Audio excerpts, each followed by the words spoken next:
Yeah, I just from a defensive standpoint,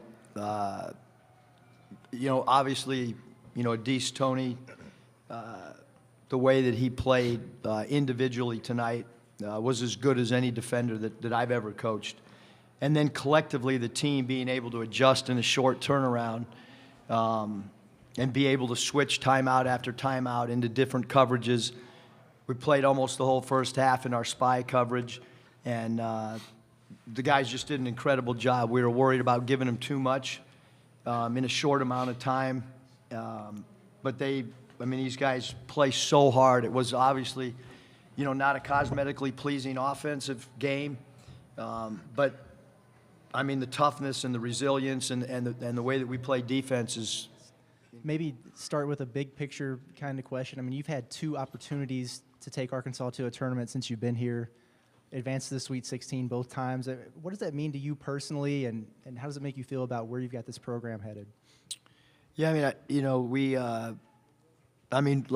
like what the player said, we grind so hard in the off season, and we don't take our summers lightly. We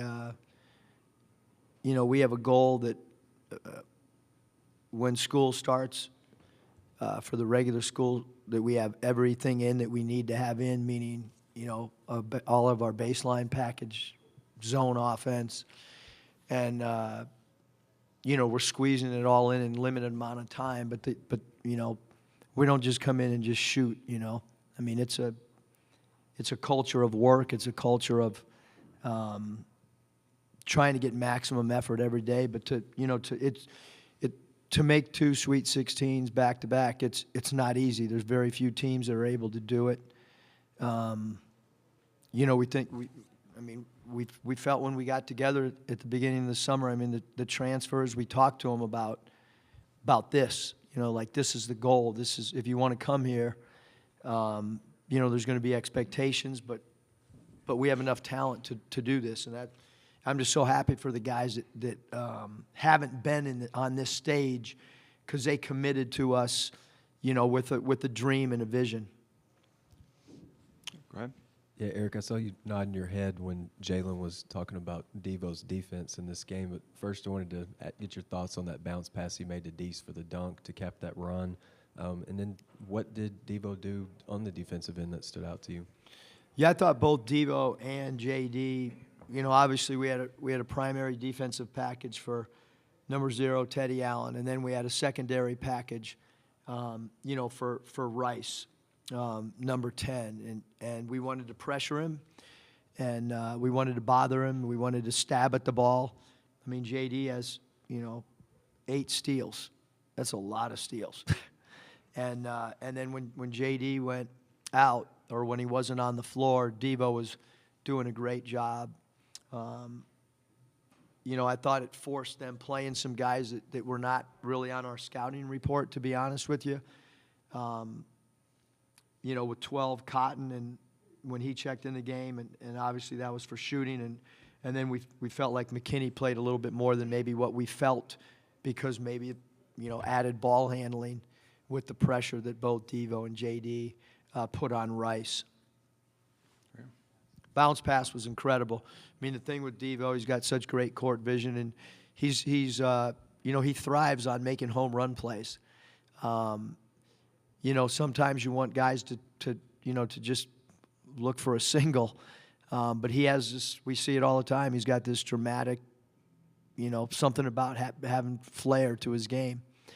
But he does have great vision. He's unique with his ability to take chances both off the dribble. And then also from a passing standpoint. We've talked a lot about Adese's defense lately, but I just wonder where you feel like this performance kind of fits in with what else he's been able to do this year in other games he's had. He's been great all year. He sacrifices. When you think about the energy that it takes to guard the best player every night, so it probably sacrifices some of his offense, quite frankly. He's a guy sometimes that I, want him to rest a little bit offensively because of the energy. And tonight's scheme was a little bit more complicated than we've had when you're changing stuff during timeouts on which way you're forcing a guy and which way the help's coming from. I mean, it's a little bit how we used to play Kobe Bryant. And I didn't know if we were giving him too much, meaning the entire team. I was worried about it, today at the team meal, even as late as 4 o'clock. Did we try to squeeze too much in? But when you demand a lot, it's amazing what people can retain. Yeah, Eric, I mean, what'd you think of your all's field goal shooting? I think it was a season low. Not many teams shoot 27-something and win an NCAA tournament game, but then you hit 22 out of 25 free throws. I mean, you just killed it from the free throw line. What'd you think about the field goal struggles, but then, you made up for it with the free throws? Yeah, I would say, I think Hunter's still here. I'm glad I still have a job because after that offensive performance, I could have walked off the floor and he could have told me that he was looking for a new coach because I'll put a lot of that on me maybe offensively because we spent the entire – and it was a really short turnaround, but, I probably spent too much time defensively on what we were going to do and maybe didn't spend enough time offensively and tweaking some of our offensive sets. And then I did think that we missed some easy baskets around the rim that was a little bit uncharacteristic of us. But we've been a great free throw shooting team all year, Bob. I mean, and like the guy said, like we literally work on it every day. And it's not easy, the drill that we do. I've talked about it. I mean, a lot of times we're holding the plane up when we're leaving town.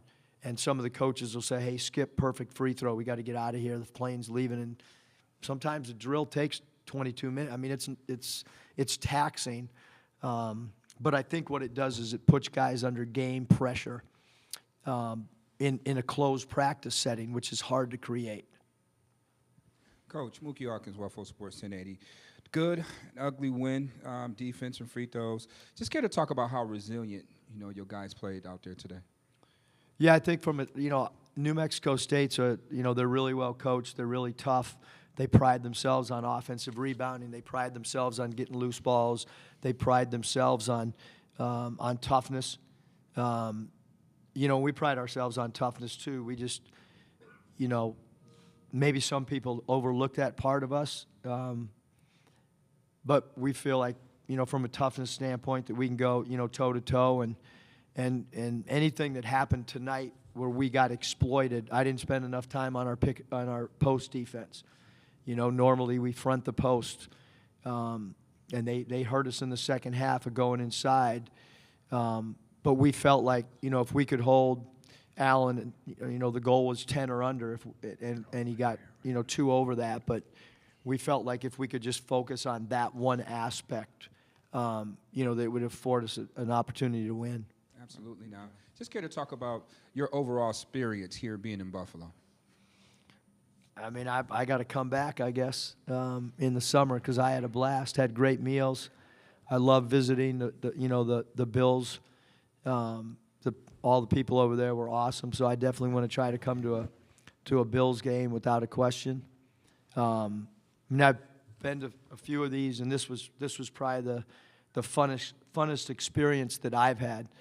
We were able to do some stuff with the guys, Niagara Falls and so on, and so it was, and the weather was incredible for the first, the 2 days we had off. So it was awesome. All right, John. Eric, John Worrell with the AP. How fitting was it, given how hard Tony worked, to get that dunk and the way that really seemed to really raise and cap that run?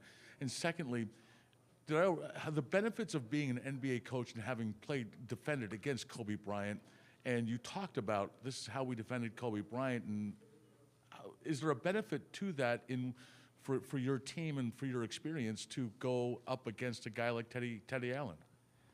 Yeah, I don't think there's any question because, when we knew we were playing him after our game, I went back and, I still have all my notes in my email, so I opened up my emails and went through because I keep all my post-game notes. And I thought we did a pretty good job except for maybe 1 or 2 games against Bryant. And what that philosophy is maybe forcing him right for a quarter, forcing him left for a quarter. Bringing an extra defender, which you saw tonight, we did a lot.